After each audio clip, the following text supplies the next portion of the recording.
नमस्कार, मी रवींद्र फाटक डहाणू. माझ्या चॅनलवर तुमचं स्वागत आहे. डहाणूच्या हिस्ट्रीबद्दल मी तुम्हाला आज सांगणार आहे. डहाणू तालुका आणि डहाणू गाव ह्याच्याबद्दल मी आज बोलणार आहे. डहाणूला मूळ डहाणू हे डहाणू गावात आहे, जिथे पोर्तुगीजांच्या पासूनचा एक किल्ला आहे आणि मूळ गाव डहाणू होतं. 1898 मध्ये रेल्वे आली, त्यानंतर डहाणू स्टेशनला महत्त्व आलं आणि डहाणूला रेल्वे येऊन तिथे स्टॉपेज मिळायला लागल्याचं मेन कारण डहाणूला पाणी पुरवठा मुबलक होता.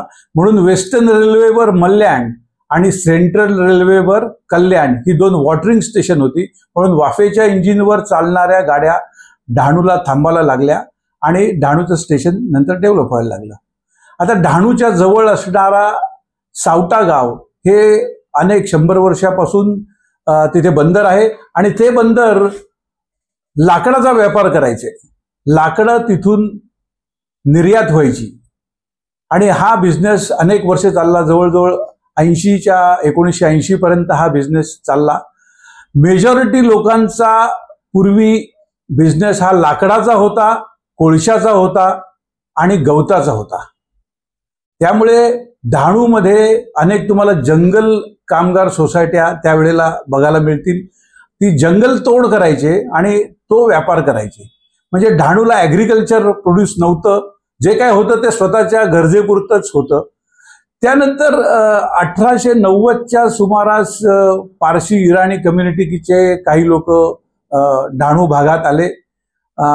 प्रथम त्यांनी डहाणूला चिकूची लागवड जी केली त्यावेळेला जमिनीचा भाव अतिशय कमी होता. म्हणजे 2000-5000 रुपये एकर ह्या भावात त्यांनी जमिनी घेतल्या आणि जमीन सिलेक्ट कुठली करायचे, थोडीशी दूर असलेली, खडकाळ असलेली, अनइव्हन असलेली, पाण्याची व्यवस्थित सोय नसेल तरी चालेल, अशा जागा त्यांनी बागायतीसाठी निवडल्या आणि तिथे बागायतीला सुरुवात केली. काही वर्षांनी अनेकांनी त्यांचं अनुकरण केलं आणि बागायती डहाणू आणि परिसरात वाढल्या. डहाणू हा त्यानंतर चिकूसाठी ओळखायला लागला. तरी पण ॲग्रिकल्चरमध्ये डहाणूचं असं काही कॉन्ट्रीब्युशन नव्हतं. जे काही आदिवासी समाजाचे लोक होते ते स्वतःपुरतं भाजीपाला, भात हे पिकवायचे. बाकी इथे बिझनेस काही नव्हता. पण त्यानंतर 1956च्या सुमारास माझे आजोबा रघुनाथ फाटक, म्हणजे त्यांना अण्णा फाटक म्हणून ओळखायचे, त्यांनी स्टेनलेस स्टीलचा कारखाना 1956 मध्ये प्रथम सुरू केला. त्यानंतर स्टेनलेस स्टीलचे अनेक कारखाने झाले, आजही आहेत. त्यानंतर इंडस्ट्रियलायझेशन झालं. म्हणजे 1962च्या सुमारास इथे बलून इंडस्ट्री झाली. प्रथम शांतीलालजी म्हणून एक होते, त्यांनी डहाणू ईस्टला एक लहानसा बलूनची फॅक्टरी काढली. त्यानंतर मोठ्या प्रमाणावर जे बलून इंडस्ट्री आली त्यापैकी छाबरा ह्या कुटुंबाने इथे पहिली बलून फॅक्टरी मोठी टाकली. ते कुठून आले तर ते पाकिस्तानच्या मुलतान भागातून पहिले मुंबईला आले. मुंबईला त्यांची बलून फॅक्टरी होती. मुंबईला अनेक पंजाबी लोकांच्या बलून फॅक्टऱ्या होत्या, पण मुंबईला लेबर प्रॉब्लेम होता, जागेचे भाव आणि या सगळ्या गोष्टींमुळे त्यांनी डहाणू पसंत केलं. कारण डहाणूला मुबलक लेबर होतं, त्यांची हवामान डहाणूचं होतं, ते फुग्याला सुटेबल होतं. म्हणून अनेक लोक डहाणूला आले आणि डहाणूला हा त्यांनी व्यवसाय इस्टॅब्लिश केला. हळूहळू अनेक लोक आले, 50-60 फॅक्टऱ्या झाल्या आणि यात मुख्यत्वे करून जे लोक होते ते पंजाबी होते, कच्ची होते. यांनी डहाणूला बलून इंडस्ट्री आली. त्या बलून इंडस्ट्रीमध्ये पर्टिक्युलर समाजाचे लोक हे जास्ती होते. म्हणजे वडकुंडला मितना माच्छी समाजाचे लोक चांगले होते. वडकुंडला जी मेजर एम्प्लॉयमेंट मिळाली ती ह्या बलून इंडस्ट्रीमुळे मिळाली. त्यामुळे राहणीमान जरा सुधारलं. त्यानंतर स्टेनलेस स्टीलमध्ये सुद्धा यांची खूप सहभाग होता आणि एकंदरीत ह्या समाजाला त्या गरिबीतून बाहेर काढण्यामध्ये बलून इंडस्ट्रीचा आणि स्टेनलेस स्टील इंडस्ट्रीचा मोठा हात आहे. डहाणूला दुसरा एक व्यवसाय आधी होता, त्याचं नाव म्हणजे डाळ मिल, राईस मिल. आता मला प्रश्न पडायचा की डाळ मिल, राईस मिल ह्या डहाणूला कशा झाल्या, कारण डहाणूला काही डाळ राईसचा मोठा प्रोड्युसर नाही आहे. मग ते डहाणूला कशा झाल्या तर साधारण 1950च्या सुमारास डहाणूला एक चिंचणीला पावगी नावाचे गृहस्थ राईस मिल फिट करायला आले होते. ते जर्मन कंपनीकडून आले होते आणि त्यांना फिटिंगचं काम होतं. त्यांचे नातेवाईक डहाणूला बेहरे होते भेरे इंडस्ट्रीज म्हणून जे फेमस होती, राईस आणि डाळ मिलचे डहाणूतले ते पायोनियर होते. तर ते त्यांच्या इथे त्यांचे नातेवाईक होते, त्यांच्याकडे आले आणि त्यांनी सांगितलं की तू इथे का आलायस. त्यांनी सांगितलं की मी असं असं जर्मन कंपनीकडून चिंचणीला राईस मिल फिट करायला आलेलो आहे. जर तुम्हालाही हा व्यवसाय चालू करायचा असेल तर माझ्याकडे पूर्ण पॅटर्न आहेत, मला पूर्ण माहिती आहे. आणि अशा तऱ्हेने भेरेनी हा व्यवसाय चालू केला. डहाणूला जेवढ्या डाळ मिल राईस मिल होत्या त्यानंतरच्या भेरे इंडस्ट्री नंतरच्या, त्यापैकी बहुतेक लोक भेरे इंडस्ट्रीजमध्ये कामाला होते आणि तिथे शिकून अनेकांनी नंतर डाळ मिल राईस मिल चालवल्या. त्या जवळजवळ 20-25 वर्ष डहाणू राईस मिल डाळ मिलसाठी ओळखलं जायचं. त्यानंतर पंजाबमधून कॉम्पिटिशन आली, अजून बऱ्याच ठिकाणून कॉम्पिटिशन आली आणि आता डहाणूला राईस मिल डाळ मिल हा व्यवसाय जवळजवळ बंद झालेला आहे. त्याचप्रमाणे बलून इंडस्ट्रीजमध्ये सुद्धा आता स्थित्यंतर झालेली आहेत. चायनामधून मोठी कॉम्पिटिशन आहे. चायनाचा माल आपल्यापेक्षा क्वालिटीनी चांगला आणि किमतीनी कमी येत असल्यामुळे मोठी कॉम्पिटिशन निर्माण झाली. त्यामुळे बहुतेक डहाणूतल्या आणि आजूबाजूच्या बलून फॅक्टरीज आहेत ह्या आता मॅन्युफॅक्चरिंगच्या ऐवजी ते डिस्ट्रीब्युशनचं काम करतात आणि चायनातून आलेला माल ते रिडिस्ट्रीब्यूट करतात आणि असा व्यवसाय इथे चालतो.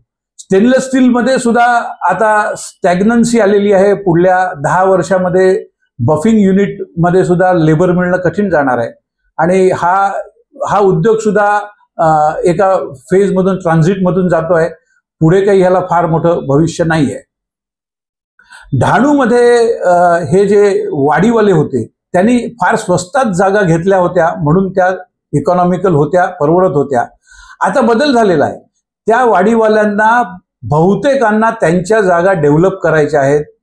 त्याच्यातून त्यांना कमर्शियल किंवा रेसिडेन्शियल प्लॉटिंग करायचं आहे किंवा वेगळा उपयोग करायचा आहे. पण त्यांच्यावर हे जे बंधन आहे की तुम्ही वाढीच करायला पाहिजे, तुम्ही हेच करायला पाहिजे, हे चुकीचं आहे आणि त्याच्यामुळे त्यांच्यामध्ये नैराश्य आहे. तर ह्याच्यातून बाहेर पडण्यासाठी सगळ्यांनी प्रयत्न करायला पाहिजे. वाडीवाल्यांना आता त्यांच्या वाड्या इकॉनॉमिकल राहिलेल्या नाहीत, त्यांना लेबर मिळत नाही आणि मालाला भावही मिळत नाही, नेहमी रोगराई असते आणि या सगळ्यातून आता जे काही वाडीवाले ते नवीन कोणीही वाडीवाला नवीन जागा घेऊन वाडी करण्याच्या मनस्थितीत नाही किंवा ते इकॉनॉमिकलही नाही. म्हणून ज्या काही वाड्या आहेत त्याचं आयुष्य काही फार आहे असं मला वाटत नाही. पूर्वी डहाणूतून लक्षात घ्या की ट्रेननी गवत मुंबईला जायचं, कारण गवत हे इंधन होतं. कारण तेव्हा घोड्यागाड्या होत्या, बैलगाड्या होत्या, त्यांना इंधन लागायचं. त्यामुळे ॲग्रिकल्चर प्रोड्यूस नव्हतं पण गवताचा धंदा मोठा होता. तर आपल्या डहाणूचं जे 20 जून 1991ला नोटिफिकेशन आलं त्यामध्ये असं होतं की डहाणू तालुका आणि सभोवतालचा 25 किलोमीटर एरियामध्ये बफर झोन ठेवायचा. आता हे किती विचार न करता केलेलं नोटिफिकेशन आहे बघा. त्या 25 किलोमीटरमध्ये बोईसर MIDC येते, पालघर येतं, वाडा विक्रमगड येतं, सेलवास येतं, उंबरगाव होतं. तर अशा सर्व ठिकाणी इंडस्ट्रीचा विचार न करता 25 किलोमीटर बफर झोन की जिथे काही होऊ शकत नाही असं नोटिफिकेशन, अविचारी नोटिफिकेशन आलं. नंतर कुठलाही अभ्यास न करता हा 25 किलोमीटरचा एरिया त्यांनी काढून टाकला पण डहाणूवर तसाच ठेवला. आज डहाणूवर जे नोटिफिकेशन आलं त्याचं मुख्य कारण थर्मल पॉवर स्टेशनला महाराष्ट्र शासनाने 1988 साली क्लिअरन्स दिला. 1989 साली केंद्र शासनाने म्हणजे MOEFनी त्यांना एन्व्हायरमेंट क्लिअरन्स दिला आणि 2 वर्षामध्ये म्हणजे 91 मध्ये डहाणू इकॉलॉजिकली फ्रेजाईल झालं. म्हणजे 88-89ला त्यांच्याकडे कुठलाही अभ्यास नव्हता, कुठलाही स्टडी नव्हता आणि असा कुठला 2 वर्षात त्यांनी स्टडी केला जो अवेलेबल करून देत नाहीत की 91ला इको फ्रेजाईल झालं. आणि इको फ्रेजालिटीसाठी किंवा इको सेन्सिटिव्हसाठी डहाणूत असं कुठलंही वन्यजीवन नाही किंवा बायोडायव्हर्सिटी नाही की जी नाश होईल. तरीही डहाणूवर हे का लादलं गेलं? कारण आम्ही थर्मल पॉवर स्टेशनला चुकीच्या पद्धतीने विरोध केला. त्यामुळे थर्मल पॉवर स्टेशन तर अस्तित्वात आहेच, ते सतत मुंबईला इलेक्ट्रिसिटी सप्लाय करत आहे, त्याचा डहाणूला 0 उपयोग आहे. पण नोटिफिकेशन आमच्या डोक्यावर लादलं गेलं आणि हे नोटिफिकेशनची अंमलबजावणी कोण करतं? तर स्थानिक भूमिपुत्र, ज्याला त्याच्यापासून एक पैशाचाही फायदा नाही. हे चुकीच्या विरोधामुळे आपल्या डोक्यावर बसलेलं नोटिफिकेशन. कारण त्यावेळेला काही तथाकथित पर्यावरणवाद्यांनी कंपनी म्हणजे कॉर्पोरेट वॉरमध्ये टाटा आणि BSSच्या कॉर्पोरेट वॉरमध्ये चुकीची बाजू घेतली आणि चुकीच्या पद्धतीने रिप्रेझेंटेशन केलं, त्याच्यामुळे त्यांना तर परमिशन मिळालीच, पण आपल्यावर ही सगळी बंधनं टाकली त्यांनी आणि ती बंधनं आजही उठवायला किती मुश्किल झालेलं आहे सर्वांच्या लक्षात येत असेल. म्हणून कुठल्याही नॅशनल प्रोजेक्टला विरोध करताना विचार करा. तो विरोध करताना तुम्ही असं म्हणाल की हा प्रोजेक्ट यायलाच नको, ते कुठलेही शासन ते मानणार नाही. तर सकारात्मक असायला पाहिजे. तुम्हाला काय अडचणी आहेत त्या जर तुम्ही सांगितल्यात तर त्या सोडवण्याचा प्रयत्न करेल. म्हणून नवीन नोटिफिकेशन किंवा नवीन बंधन तुमच्यावर येणार नाही. म्हणून ह्या वाढवणच्या बाबतीत ही आता त्याला सर्व परमिशन आणि त्याचे सगळे सोपस्कार झालेले आहेत, पण त्याला असा टोकाचा विरोध करून तुम्हाला तर काही मिळणार नाही. अजून नवीन कुठले तरी निर्बंध येतील आणि त्याच्या पुढे येणाऱ्या अनेक पिढ्यांना याच्यामुळे त्रास होणार आहे. त्यामुळे असं माझी सर्वांना हात जोडून विनंती आहे की असं टोकाची भूमिका घेऊ नका. सरकारकडून जास्तीत जास्त बेनिफिट आपल्या भागाला कसा मिळवता येईल ते बघा. डहाणूमध्ये एवढा मोठा प्रोजेक्ट येतोय जो मुंबईच्या तिप्पट मोठा आहे.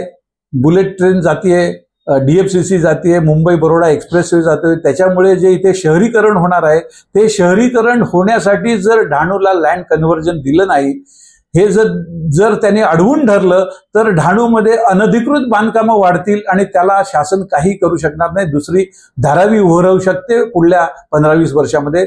म्हणून शासनाने सुद्धा याच्याकडे गांभीर्याने बघायला पाहिजे. लवकरात लवकर जसं तुम्ही तुमच्या प्रोजेक्टना क्लिअरन्स देता तरी सर्वसामान्यांच्या शेतकरी, बागायतदार, मच्छीमार ह्यांचेही प्रॉब्लेम सोडवा.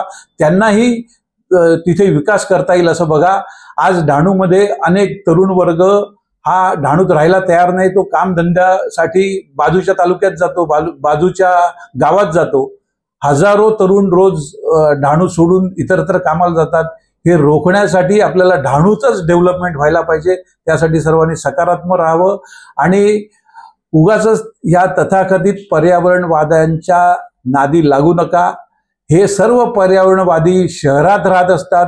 काही अपवाद असतील ते खरोखरच चांगले असतील, पण ह्याच्यापैकी बरेचसे हे फक्त भडकवण्याचं काम करतात. ह्याच्यात एक उदाहरण सांगतो. आपल्या या डहाणू नोटिफिकेशन बाबत रिट पिटिशन नंबर 231/1994 रोजी बिट्टू सैगल ह्या इसमाने सुप्रीम कोर्टामध्ये रिट पिटिशन केलं. काय संबंध आहे बिट्टू सैगल आणि डहाणूचा? काय कॉन्ट्रीब्युशन आहे त्याचं डहाणूला? पण तो डिस्ट्रिक्ट तिथे सुप्रीम कोर्टात जातो कारण त्याच्याकडे पैसे आहेत, त्याच्याकडे लॉबी आहे आणि तो डहाणूवर अजून रिस्ट्रिक्शन आणतो. कमिटी नेमली. काय फायदा झाला त्यांनी आपल्याला? आणि त्याच्यात तो त्याच्या पिटिशनमध्ये म्हणतो डहाणू हा फूड बाउल होता. कधीही डहाणू हा फूड बाउल नव्हता. डहाणूमध्ये व्यवसाय हा लाकडाचा, कोळशाचा आणि गवताचा होता. डहाणू शेतीसाठी कधीही प्रसिद्ध नव्हता. काही वर्षांनी चिकूसाठी प्रसिद्ध झाला कारण अनेक लोकांनी चिकू लावले, त्याच्यामुळे चिकूसाठी काही वेळा तो प्रसिद्ध होता. पण आता चिकू हा इकॉनॉमिकल राहिलेला नाही. अल्टरनेट विचार व्हायला हवा आणि त्यासाठी शासनाने सकारात्मक असावं. आपण हा व्हिडिओ शेवटपर्यंत पाहावा. तुम्हाला जर हा व्हिडिओ आवडला तर मला सबस्क्राईब करा आणि ह्यापुढेही अशा प्रकारच्या व्हिडिओ तुमच्याकडे मी पोहोचवण्याचा प्रयत्न करीन. धन्यवाद.